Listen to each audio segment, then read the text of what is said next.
Hey YouTube, it's Audra here. I have been blogging. I'm working on cleaning my kitchen, my living room, and my bathroom. But yesterday I decided to take a break from that and groom my dog. So that was 5 hours of fun. Her hair was all this long. If she would hold still, I'd be able to actually show you. But her hair was all this long.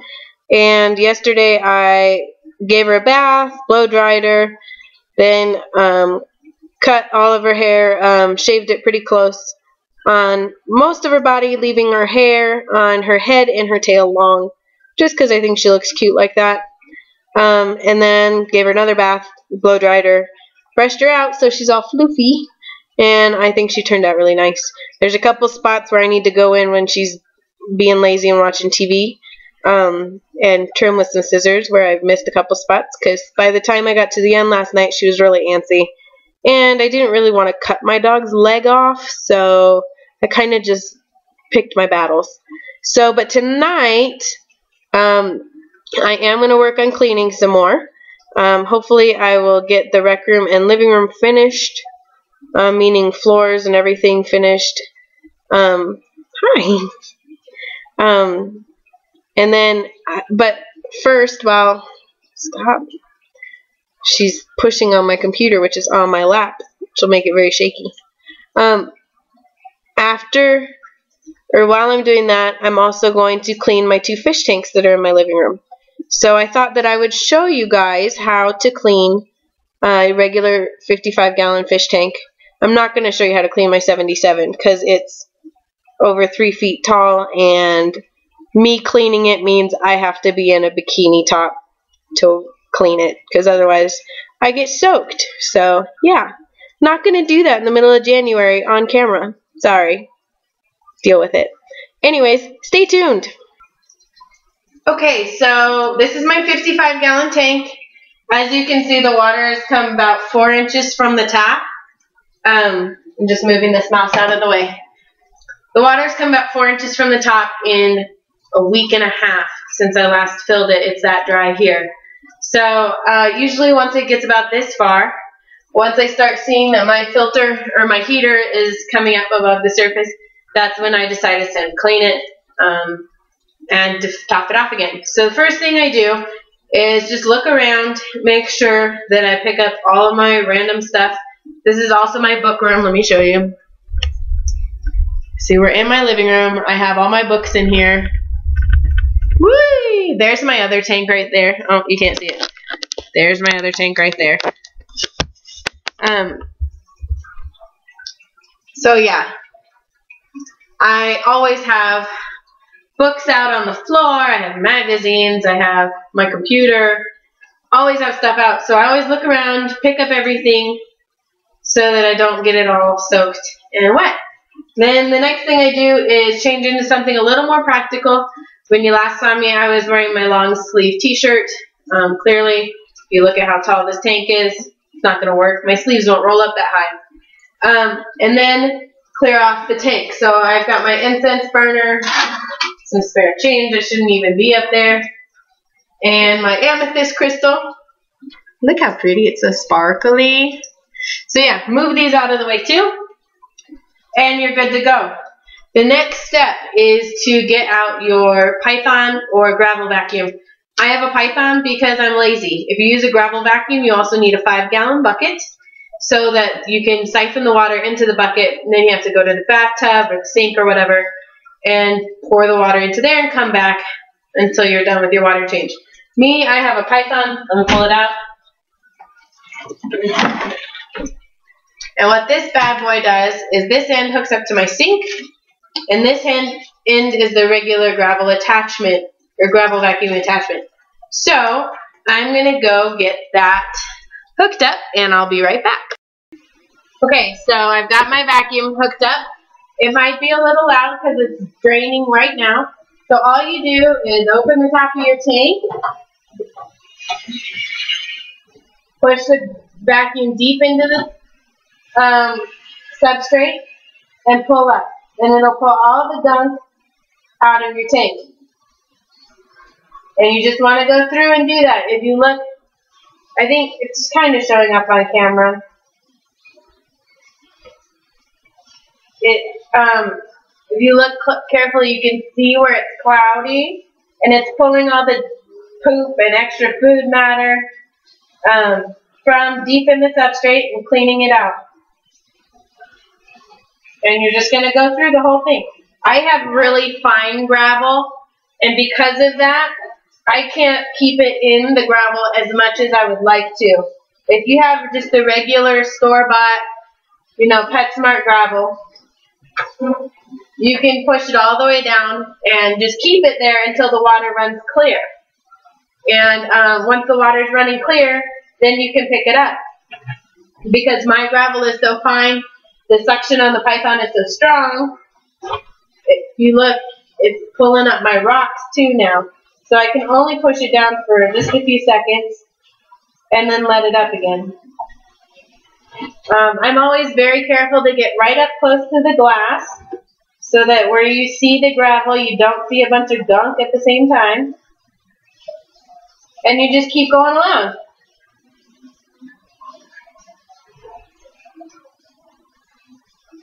So while I'm doing this, let me tell you about this tank. It's a 55-gallon fish tank.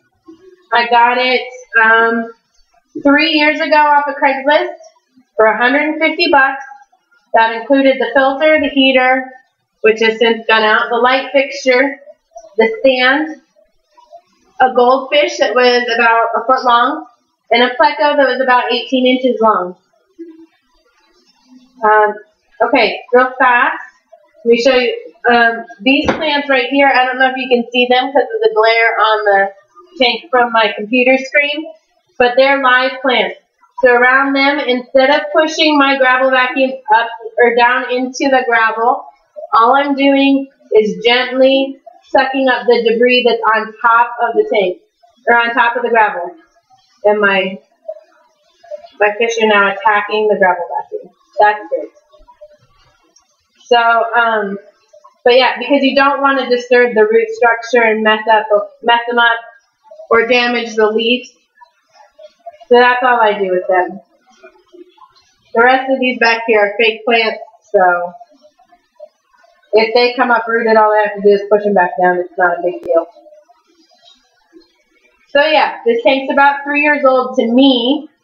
The previous owner had had it for several years, didn't know what he was doing with it. I gave the goldfish to my aunt, who has a big, koi pond horse trough. The fish actually the horses actually drink out of it, but she's got a whole bunch of fish in there. And they all do quite well, so it's even there. And I also gave my pleco to her, because an 18-inch pleco in a 55-gallon tank is just not good for the animal. And it's not good for anything that you have in the tank, because he was literally rearranging the decorations every single time he turned around because he was too big. So don't ever get a pleco unless you have plans to move him somewhere else eventually. I do have a sailfin pleco in this tank, but I also have a 77-gallon tank and plan to purchase more tanks, not to mention my aunt, who has several multiple 100-gallon tanks. So I know that there's a place for him to go when he gets too big for this tank. Also, plecos aren't really that good when it comes to cleaning. Everybody thinks, oh, they're sucker fish, they clean, but they poop more than they do anything else. Okay, so I'm just moving this over to the other side. I'm going to open this side, close this side, turn the suction back on, wait for it to pull back up. But yeah, so plecos really aren't that good for cleaning anyways. If you want a good cleaner, I suggest the Chinese algae eater or the auto sinkless catfish. They're about this big, and they clean like no tomorrow. I don't recommend snails because I think they're a pain in the neck once you have too many of them. Anyways, so I got rid of them. I gave them to my aunt. And then this tank was a tropical semi-aggressive tank. It had angelfish, it had gallas, it had a couple other different fish in there. And it had a black ghost knife fish, which was super sick. And A couple months down the road, it was a well-established tank. It was cycled beautifully. Everybody was looking great. And the heater cracked out. And for the record, I do not recommend high door heaters. I have one in my other tank and it died just last week. So they are not very good heaters. They don't keep the temperature stable and they die. So don't buy them. Buy something else.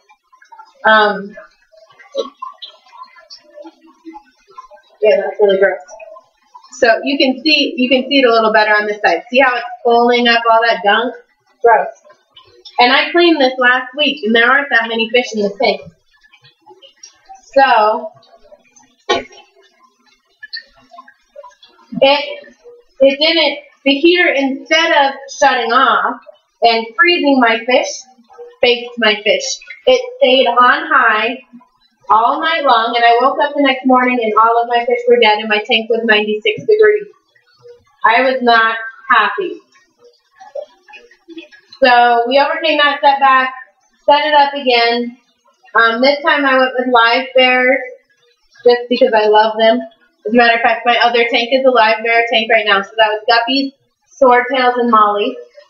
When I got my new tank, my 77, which I already showed you, I moved them in there and switched this back to, I switched this back to tropical semi-aggressive. So now I have giant Danios and some barbs, red glass barbs, I believe. I have one coolie loach simply because the other coolie loaches died. And I have the sailfin pleco. Now, I finished draining this tank, and now I'm going to go switch the water to fill and fill it up. I'll be right back.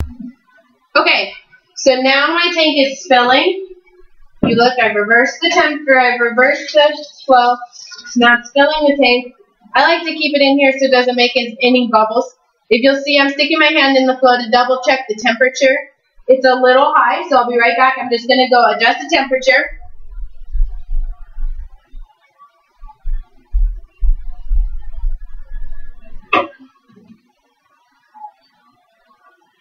That's still high. Oh, there it goes.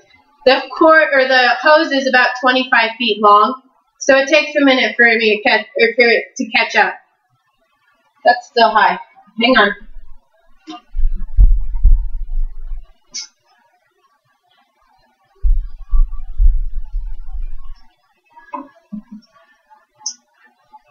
Perfect. So, yeah, now that's good. So it's filling. I usually keep this part submerged just because I don't like a lot of splashing, a lot of bubbles. As soon as I let this extra bubble out. There it goes. That's just how I like to do it. So this tank, though, has live and fake plants. I have the plastic plants, and then I have some, I don't remember what they're called, some live plants in there, too. This is also a real piece of Mapani driftwood. It's beautiful. I love it. I boiled it for about 10 hours, which is why my tank is not dark tea color. Because it released it, or I boiled the tannins out of it. So now I'm just letting this fill. My filter's trying to keep up. Another thing you should do that I always forget to do is to unplug your filter and your heater before you do this, because if it goes below a certain level, then it's got to catch up and it can cause some extra strain to it. With my 77, my new heater that I just bought actually has a cutoff thing, so I don't have to worry about it. If the water gets below a certain point, it just shuts off. So no worrying about burning it up. So I'm going to let this fill, and I'll be right back to show you how I finish off my tank. Okay, so my tank is full. It's beautiful. You can even see my shiny sparkly snowflake background. Now there's two more things that I like to do. The first thing is the mag float. These things are amazing. This side goes in the tank, this side goes on the outside of the tank. And you basically just clean the glass. And now this will clean the outside of the glass. I mean the inside of the glass. Of any algae or anything else. And you just kind of swipe it along. And that's all you do. You just go real fast. I mean, there's not a lot of algae on here. Woo! There was some down there, so I just got it off. And it stirred up some gunk, but that'll come up in the filter. It's not a big deal. Just cloud the tank for a second. But I do this all the time because I think it's fun. So when I get bored, I do it. So now the inside of my glass is clean. Now I'm going to clean the outside. These are transparent glass wipes, basically Windex wipes, just generic. You can use regular Windex. Some people advise against it. I don't really see the difference. People are just worried that you might get some spray into your tank and that it might affect the fish. I've personally never had a problem. These are just easier and they don't smear, and I just keep them under my tank. You can also buy, I actually have some. You can also buy Windex that is made specifically for cleaning your aquarium glass. It's just kind of a bit of a waste of money. So I have it because I had a gift card and I wanted to see how good it is. And frankly, it's not that good. I don't like it. But now you've seen how I clean my tanks. I do this again every week and a half to 2 weeks, just depending on how empty it gets and how quickly I get sick of it. But that's everything. So the next thing that I would be doing is to double check my tank specs with my handy dandy master freshwater test kit. I'm going to play chemist for a little bit and test my pH, my nitrates, my nitrites, etc. But that's everything. Okay, so if you are still watching, you are a trooper, and thank you so much. Bonus material, I cleaned this tank while listening to the previous, 17 minutes or so, and double checking it and adding my edits and stuff. And this is my 77-gallon tank. It has 2 huge pieces of driftwood. You see the one piece right here, and then the long piece right there. And this tank is actually quite a bit darker than the other tank because of that driftwood. Unlike the piece that's in my other tank, I can't boil these that much because they're so big. So I have a filter media product called Purigen in my tank, and it really cleans up the water quite a bit. If I didn't have it in there, I guarantee you would not be able to see the back wall. You would not be able to see the plants. You would not be able to see the fish. It gets that dark. It looks like freshly brewed coffee or tea because of the tannins. So, but there's, you keep seeing my black skirt tetra floating around. He just went behind me. There he is up by my glasses. And then I have some guppies. There's one of my white female guppies just darted down. That's pretty much all that's in this tank. I had some babies, but this filter, like I said earlier, went out this week, and I lost a bunch at that time. So, got the new filter in on the other side, and everything's looking good. Thank you again so much for watching. I love you. Subscribe to my blog, subscribe to this channel, and follow me on Twitter. Please, please, please, please. I'll put the links in the description bar. Love y'all. Bye.